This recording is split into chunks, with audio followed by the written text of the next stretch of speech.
同样是红烧鸡腿，为什么有人做的好吃，有人做的不好吃呢？今天懒妹教你一种懒人的做法，不加蚝油或者鸡精提鲜，只需要一种食材就已经很鲜了。鸡腿用水洗干净，用刀在鸡腿上划几刀，这样便于入味儿。锅内的油烧热之后，放入生鸡腿煎制一下。这个鸡腿是不需要焯水的，大家做的时候最好提前用淡盐水泡一下，可以更好的去除血水和腥味。煎到鸡腿表皮发黄，就可以盛出鸡腿了。先煎一下，吃起来会更香。锅内留底油，放一小把的冰糖炒糖色，炒到冰糖融化，从透明的糖稀变成深褐色，而且冒泡泡的糖稀，那这个糖色就熬好了。将煎好的鸡腿倒入锅内，翻拌均匀，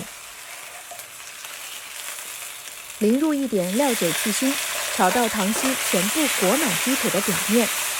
倒入2小勺的生抽，半小勺的老抽调色，再倒入清水，水的量要漫过鸡腿就可以了。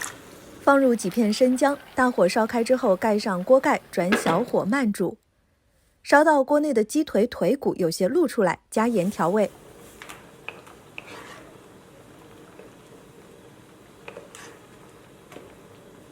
接着就把清洗好的毛豆米倒入锅内。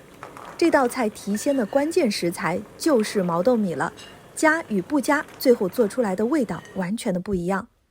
盖上锅盖继续烧制，一直煮到锅内的汤汁不多，而且变得有些浓稠。这个时候放入蒜末调味，烧上2到3分钟就可以了。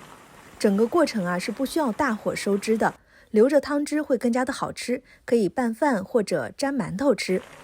最后撒上切好的小葱末提味就可以出锅了。一盘香喷喷的毛豆米烧鸡腿就做好了。